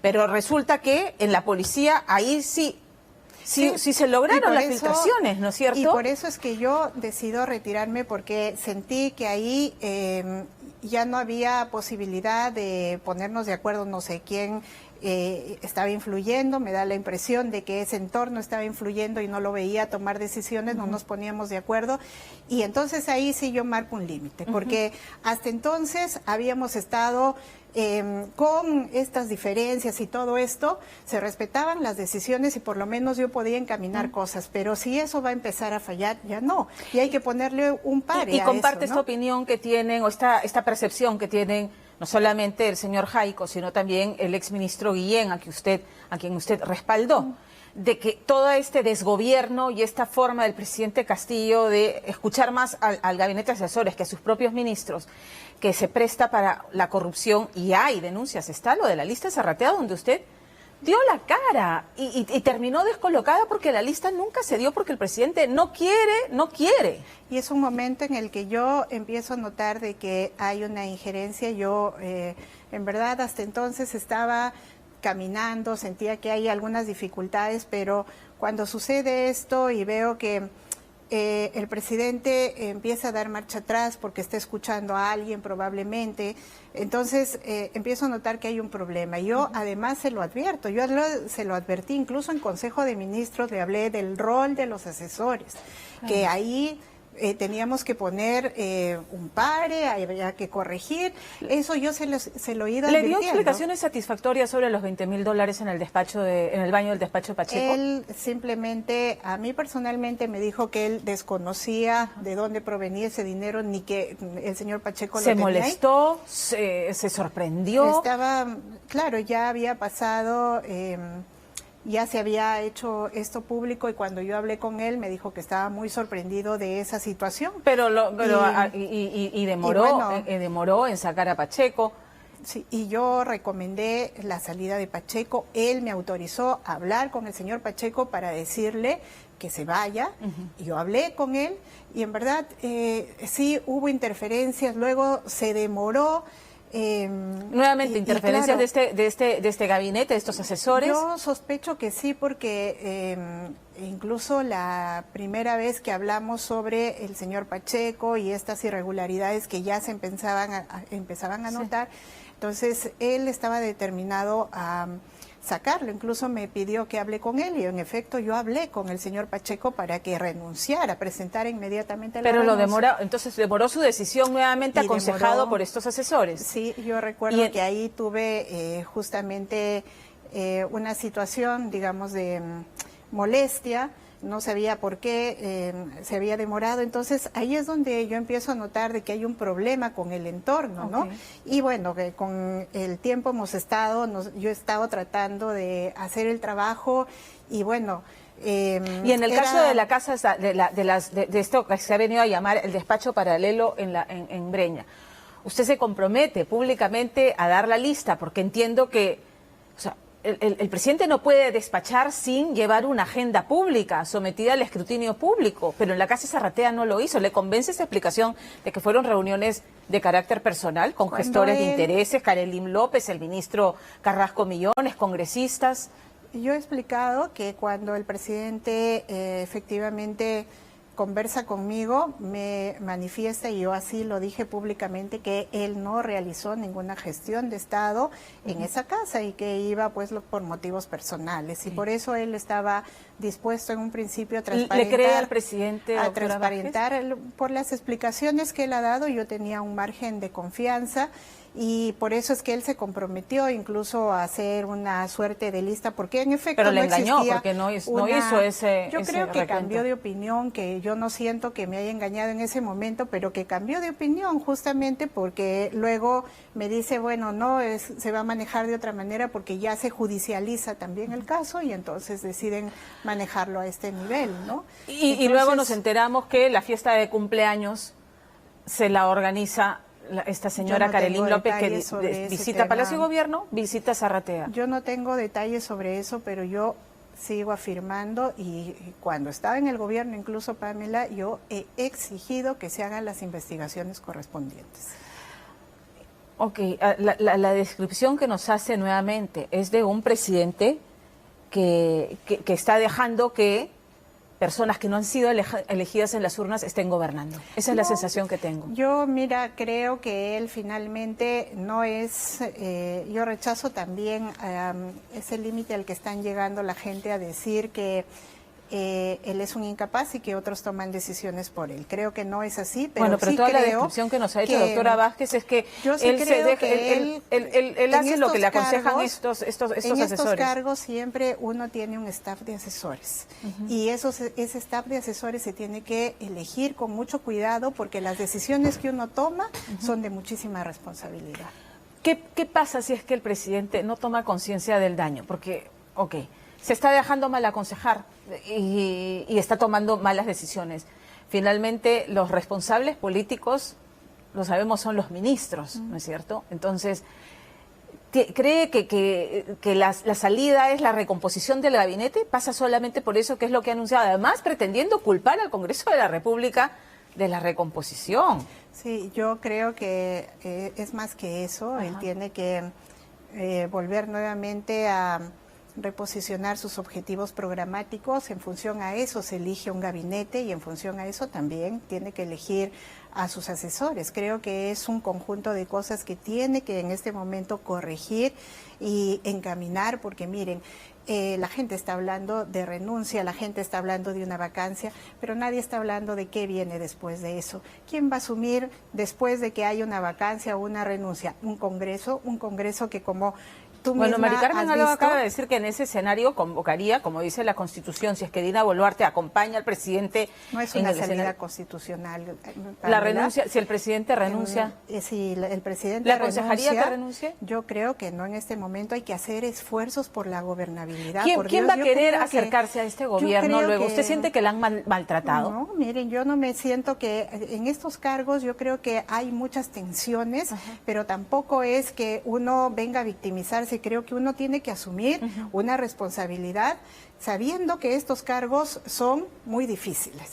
Y en ese sentido creo que acá yo reclamo que todos volvamos a la sensatez, por Dios, porque si en este momento alguien se tira al gobierno, le pide que renuncie, ¿qué nos espera después? Que nos gobierne un Congreso que ahora más bien está provocando una serie de contrarreformas, que volvamos a las elecciones que ya hemos visto lo traumáticas que son y que no son un espacio de encuentro para votar y para ponernos de acuerdo por el mejor gobernante. No, me parece que en este momento todos tenemos que tener responsabilidad sobre esta crisis, fortalecer la democracia, seguir presionando para que el señor presidente de la República tome las decisiones correctas y encamine el gobierno. Tenemos objetivos en este momento fundamentales, cosas que nos están pasando. Tenemos crisis no solamente de salud, tenemos una crisis ambiental que ha quedado ahí paralizada. Nadie sabe qué va a pasar con el tema de la pandemia. Tiene que recomponer el gabinete. Entonces, ¿por qué se mantiene a un ministro como el señor Silva, que tuvo la desfachatez de ofrecer las cabezas de las jefas de la ATU y la SUTRAN a los empresarios de estas combis que tienen alta siniestralidad en las pistas, condonarles 53 millones de soles en multas y extenderles el funcionamiento, la licencia de funcionamiento por 10 años más, que es una contrarreforma del transporte? ¿Por qué mantener a un personaje? Se imagino que usted la debe haber puesto muy incómoda. Yo, en verdad, he hecho mis observaciones incluso públicas respecto a algunas acciones que se estaban tomando desde el Ministerio de Transportes. Creo que el presidente tiene que volver a revisar eso, efectivamente, yo siempre se lo he dicho. ¿Y cuál pero fue su reacción? Ayuda ¿Cuál ni fue siquiera su el Congreso, tú misma lo has expuesto, ¿no? Sí, porque eso finalmente se llevó a una interpelación y finalmente ni siquiera el Congreso pudo observar eso. Entonces hay que ser críticos, creo que no estamos ayudando a la gobernabilidad de ningún lado. Hay que ser muy serios en ese tema, ¿no? Correcto, y claro, si el camino es que el presidente reflexione, aparte a este gabinete de asesores, y entienda que tiene que recomponer un gabinete con un premier, empezando por un premier dialogante, que tienda puentes, que tenga conexiones y que tenga capacidad para discrecionalidad para elegir su equipo y también para maniobrar políticamente. A ver, Roger Nájar ha estado reunido con el presidente de la República. Roger Nájar es el premier indicado, o sea, podría ser una ficha que el presidente debiera considerar. Tiene que tener mucho cuidado la persona que pone al frente del gabinete. Y efectivamente tiene que ser una persona que tenga no solamente la capacidad de convocatoria amplia, sino que sea una persona que realmente pueda tener la suficiente, fortaleza dentro al interior de su propio gabinete para poder dirigir la política del gobierno desde ahí. ¿A usted le dieron esa discrecionalidad? Miren, yo he tenido dificultades porque efectivamente entré con un gabinete ya que se había armado incluso anteriormente, pero aún así se puede hacer muchas cosas. Yo no me puedo quejar del gabinete porque tengo que ser honesta que en el último tramo llegamos a tener buenos acuerdos y hemos impulsado cosas de manera conjunta. Un ejemplo es el retorno a clases. Estábamos trabajando de manera intersectorial, entonces se puede hacer, por supuesto que se puede hacer. Entonces esa es la clave. Creo que en este momento un también se vocea Dina Boluarte, o sea, se especula, ¿no? Se sueltan nombres, Dina Boluarte como premier o Valdemar Cerrón como premier. Yo vuelvo a repetir que no se trata en este momento de poner nombres, sino de buscar una persona con las suficientes condiciones, ¿no? Y creo que ese es el gran reto ahora y todos deberíamos animar a que el presidente tome las mejores decisiones y no estar pensando en estos mecanismos que creo que van incluso en contra de la democracia, ¿no? A ver, usted ha dicho que al frente del Congreso, el presidente tiene un Congreso golpista que permanentemente está pensando en vacarlo. pero tenemos a un premier que acaba de renunciar diciendo que ellos pensaban utilizar la figura de la denegación fáctica. De ambos lados. Esto tiene que haberlo conversado con el presidente Valer, no se puede haber ido por la libre con eso. Eso es absolutamente inaceptable, de ambos lados, porque hemos tenido un Congreso que desde que empezó a funcionar no hace sino hablar de vacancias, hablar de una serie de mecanismos que desestabilizan al gobierno. Y tampoco el Ejecutivo puede ponerse al nivel de salir a decir que van a utilizar la bala de plata. Por favor, otra vez yo digo cordura en este momento de crisis para el país, porque finalmente a quienes golpea son a los peruanos de a pie. ¿Qué le pediría al presidente de la República? Usted dice que la salida no es que renuncie, la salida es que el presidente recapacite. ¿Cree realmente que el presidente lo va a hacer? Hagamos los esfuerzos porque para eso la sociedad civil también tenemos un rol para presionar. Creo que en este momento necesitamos, si el presidente hasta ahora no ha reaccionado, necesitamos presionar más como sociedad civil y exigirle que en realidad él, que es un presidente que representa a una mayoría históricamente invisibilizada y que además todavía tiene esperanzas en él, tiene que responder a esa responsabilidad. ¿Lo ve terminando su mandato al presidente Pedro Castillo? Yo esperaría que sí. Yo, a diferencia de lo que salen a decir irresponsablemente, incluso gente desde el Congreso, a decir, no me parece, no creo, tenemos que hacer las apuestas suficientes, creo que hay que agotar todos nuestros esfuerzos. Bueno, el presidente tiene que hacerse merecedor del esfuerzo que van a hacer quizás otras fuerzas políticas. Y nosotros también tenemos que ser muy respetuosos del Estado de Derecho, correcto, de la democracia, porque si no, miren, ya tenemos en estos años prácticamente 5 presidentes. Por favor, votar un presidente nos va a solucionar el problema, esa no es la solución, pues, esa no es la solución. Tenemos que volver al tema de hacer todos nuestros esfuerzos desde todos los lados para que esto cambie. Le agradezco mucho haber estado con nosotros esta noche. Gracias. Gracias, doctora Vázquez. Bien, ya nos ha quedado claro entonces que, bueno, a estas alturas, que la recomposición del gabinete que anunció el presidente Pedro Castillo no resuelve la crisis permanente en la que estamos inmersos desde que llegó el presidente, incluso antes, pero que se está agudizando con el presidente Pedro Castillo en Palacio de Gobierno, porque el problema de fondo es la forma de gobierno, o debería decir de desgobierno, del presidente Castillo, y por eso es que la oposición ahora sin empachos le pide que renuncie. Esta crisis en particular tiene su origen en el pulseo por los ascensos en la Policía Nacional entre el excomandante general de la Policía, el general Javier Gallardo, y el exministro del Interior, Avelino Guillén. ¿El presidente la pudo evitar? Sí, la pudo evitar, pero él eligió procrastinar el tema, guardar silencio, y entonces el tema le estalló en la cara. Y hemos visto, renunció Guillén, renunció la premier. Públicamente, el exministro Guillén ha narrado que él presentó serias observaciones a la lista de ascensos presentada por el general Gallardo, porque en la lista de ascensos, si pases al retiro, estaba descolocando, o sea, pasando al retiro o cambiando de colocación a oficiales y suboficiales con amplia experiencia y reconocidos resultados en la DIRCOTE, en la DIVIAC, en la DIRINCRI. En buena cuenta, ha dicho el señor Guillén, los estaba desmantelando la policía. ¿Con qué propósito?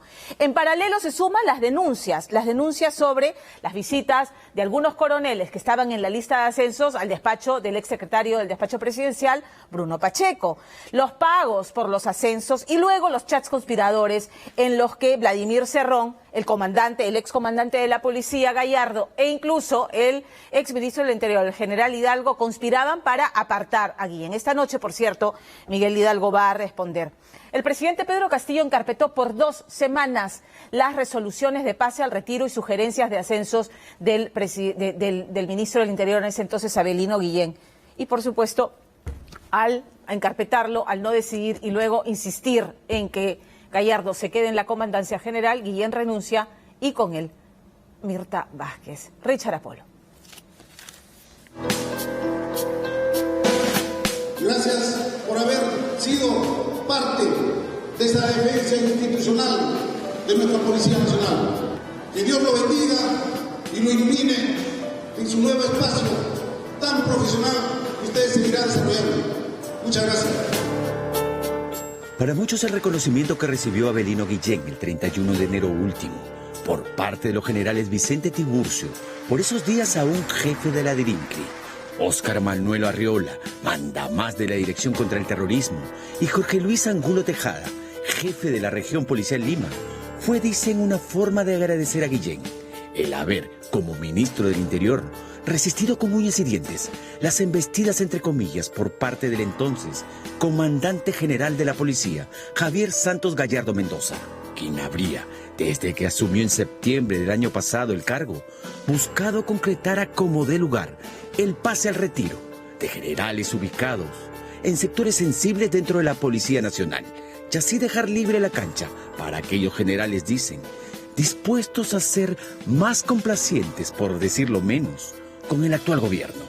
Un gobierno que, al parecer, intenta capturar y controlar, para sus intereses particulares, la Policía Nacional.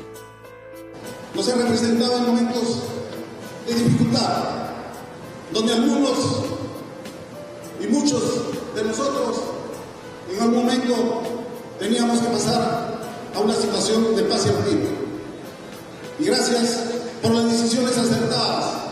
Esto viene de atrás, esto es algo que se empieza a elaborar y se empieza a estructurar antes inclusive que Gallardo asuma la comandancia general, cuando visita a Palacio de Gobierno.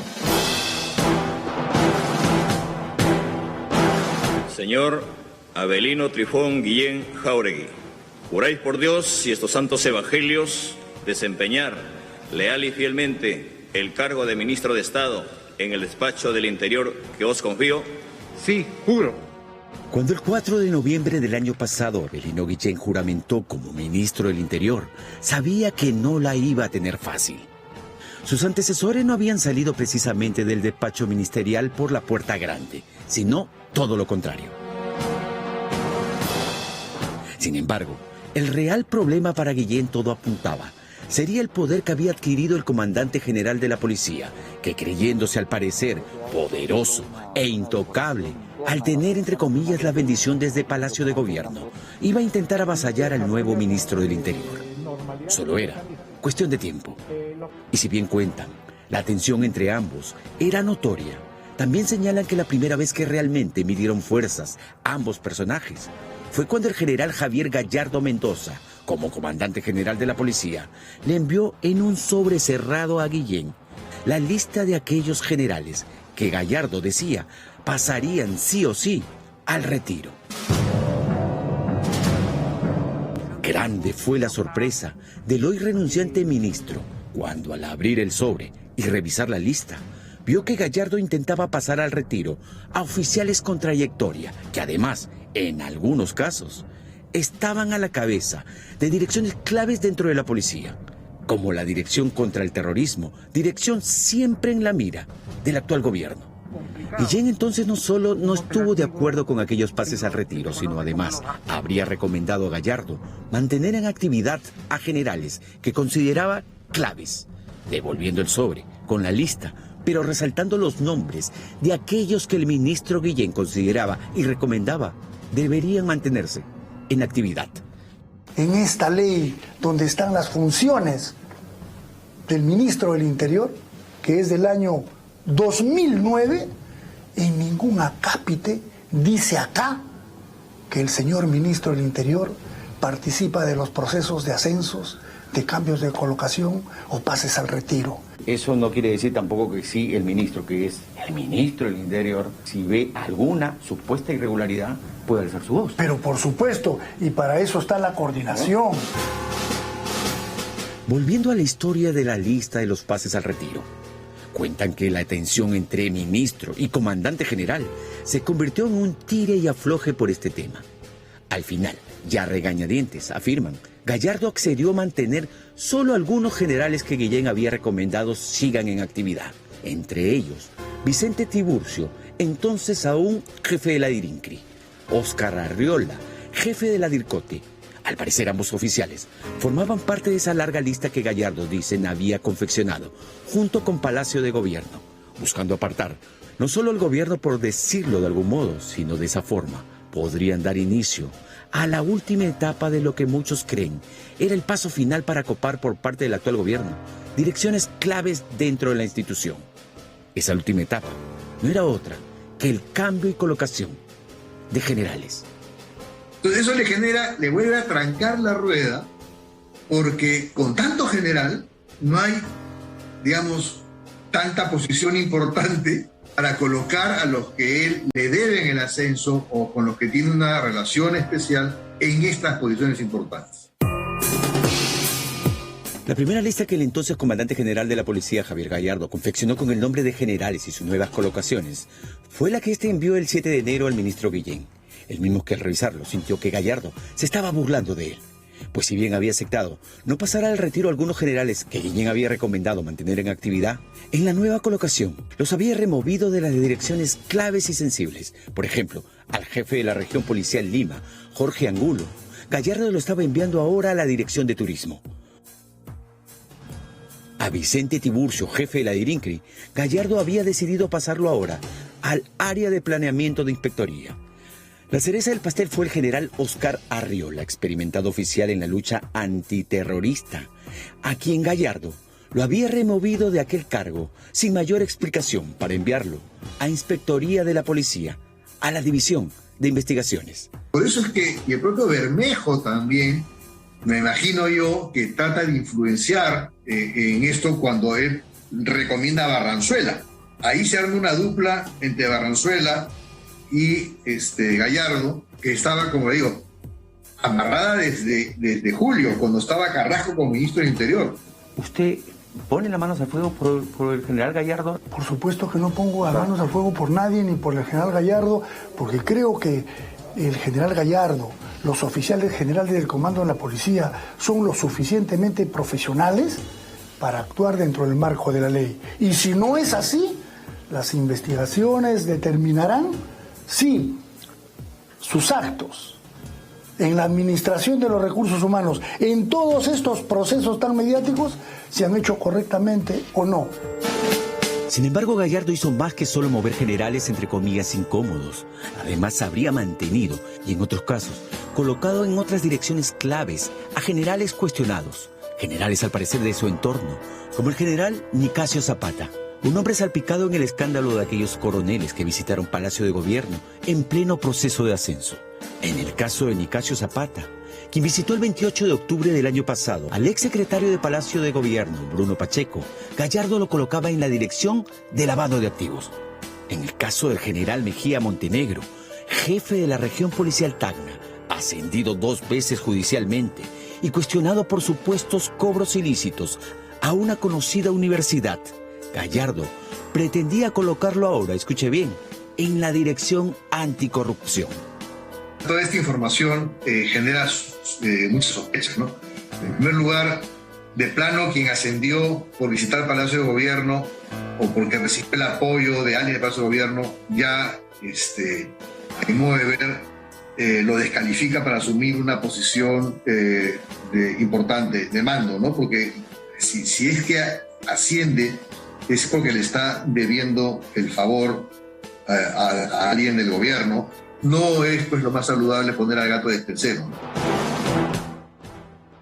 Hoy, fuera Gallardo y tras la renuncia de Guillén al ministerio, la crisis podría agudizarse al tener como nuevo comandante a un general que por todos los medios Gallardo quiso mandarlo al retiro y como ministro a un hombre con mucha afinidad al mandatario Pedro Castillo.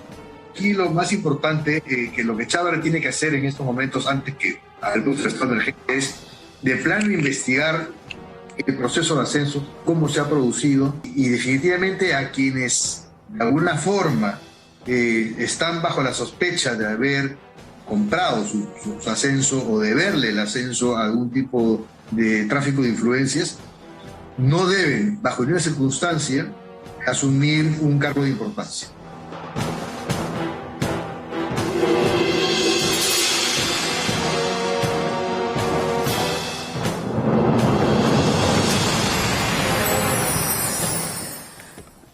Las 3 personas que hasta el momento se han apartado del entorno presidencial, la ex premier Mirta Vázquez, el ex ministro del Interior Avelino Guillén, que ya hemos visto las razones por las que termina renunciando, ¿no es cierto? Y el ex secretario del despacho presidencial, Jaico, el doctor Jaico, han declarado en diferentes momentos que lo que está ocurriendo en Palacio es que hay un entorno nocivo de asesores a los que nadie eligió, a los que el presidente prioriza escuchar más que su gabinete, ¿no es cierto? Y lo que dicen es que esta situación se está prestando a la posibilidad de abierta corrupción. Es gravísimo lo que está ocurriendo en Palacio de Gobierno. ¿Se merece el presidente una cuarta oportunidad? Porque las ha tenido, ese es el cuarto gabinete que tiene que formar. ¿Quiénes deberían conformar este gabinete? ¿Cuál debería ser el comportamiento de la oposición y de toda la clase política, que también está jalada en aprobación? Hablemos de eso. Al presidente Pedro Castillo enfrenta su enésima crisis en 7 meses de gobierno, crisis generada por él mismo, por esa incapacidad, además abiertamente declarada en esta nefasta entrevista en CNN en español, que no sabe, que está aprendiendo, ¿no es cierto?, y que el Perú será su permanente escuela de aprendizaje, y hasta el propio líder del partido que lo puso en Palacio de Gobierno ha dicho que aprende muy lentamente y mal y dando penosos resultados. Lo ha dicho Vladimir Cerrón, pero no nos encargaremos de él esta noche, sino del presidente, que no ha sido capaz además de hacer designaciones inteligentes en sucesivos gabinetes, disparándose permanentemente a los pies, endilgándonos en este último, y no es culpa del Congreso que tenga que recomponerlo, sino en su decisión de poner al Héctor Valer, un congresista con tan poca consecuencia que cambia de camiseta partidaria como quien cambia de ropa interior todos los días. Así la inconsecuencia de este político que pretendía ser el político articulador con las fuerzas de oposición para salir de la crisis y finalmente ponerse a gobernar en la agenda que sí le interesa a todos los peruanos. Valer, además, un maltratador de mujeres y un personaje con denuncias de corrupción. Ese pretendía el presidente que sea el premier, el articulador, ¿no? El hombre orquesta de un gabinete también con miembros sumamente cuestionados, por mencionar uno, porque es escandaloso, el ministro del Ambiente, el ministro del Ambiente que ya no lo es más. Con todo respeto para los profesores, siempre lo digo, pero un profesor de geografía no está capacitado, porque además no tenía ninguna experiencia, ¿no?, de gestión estatal, no tenía ninguna experiencia para sentarse en un ministerio que tiene que afrontar la peor crisis medioambiental que en décadas tiene el Perú. Pero eso era lo que nos puso el presidente Pedro Castillo. Y yo no me compro esta versión que yo creo que Mirta Vázquez ha tratado de ser diplomática, elegante y no golpear al gobierno del que ella fue parte. Pero Mirta Vázquez, la descripción que nos ha hecho esta noche es de un presidente prácticamente inimputable, que obedece no a su gabinete, sino que gobierna de espaldas a él y permitiendo en realidad que las decisiones de gobierno las tome un gabinete a la sombra. Si eso no es grave, porque no es solamente la versión de Carlos Jaico que ha dicho eso, sino del exministro del Interior, Avelino Guillén, y de la propia Mirta Vázquez. Hay un gabinete que nadie eligió en las urnas y que hoy, en buena cuenta, está gobernando y moviendo los hilos del poder. Porque el presidente decide actuar en consecuencia de lo que le dice su gabinete de asesores antes de lo que acuerda con sus ministros. ¿Debe el presidente de la República recibir una nueva oportunidad para recomponer el gabinete? Es lo que en democracia corresponde. Y lo que a nosotros nos interesa como peruanos, creo yo, es precisamente defender la democracia en el marco constitucional que la ampara. Entonces, del otro lado, y hay que mirar al otro lado, porque ¿qué tenemos al otro lado? Un Congreso de la República desacreditado, 70% de desaprobación, por encima de la desaprobación presidencial. Un Congreso que prefiere mirar agendas particulares, porque de otro modo no se entiende que se estén tumbando literalmente a la SUNEDU, aunque hoy Mari Carmen Alba haya dicho que en primera votación muy ajustada y deslizando la posibilidad de que este proyecto mamarracho que se ha aprobado pase nuevamente a la comisión para ser nuevamente debatido y reconsiderado. Es lo que tendría que ocurrir, porque no se puede seguir estafando a los padres de familia que con esfuerzo desean que sus hijos vayan a estudiar a las universidades, pero no a universidades con cartones que luego les va a servir para envolver basura, porque un empleo decente con universidades no licenciadas y con la calidad de educación que recibirían no lo van a tener. Entonces, que no se engañen y que no nos engañen.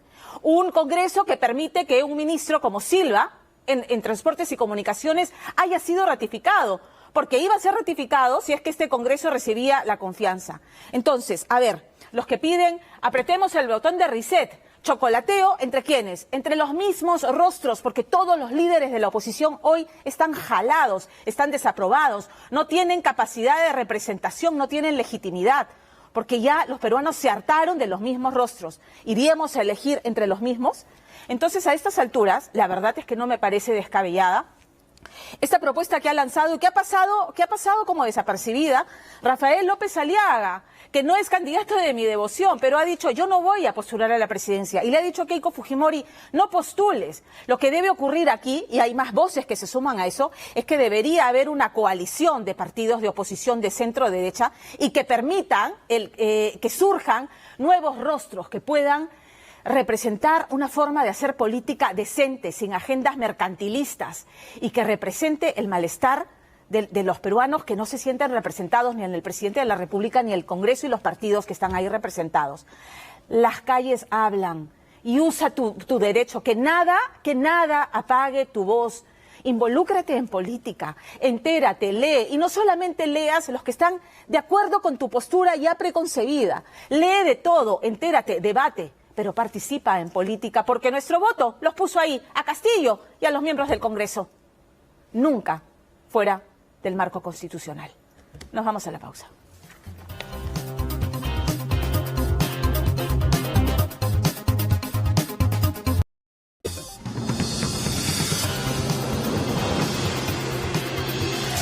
Gracias por haberme acompañado esta noche. Hasta el próximo domingo. Chao.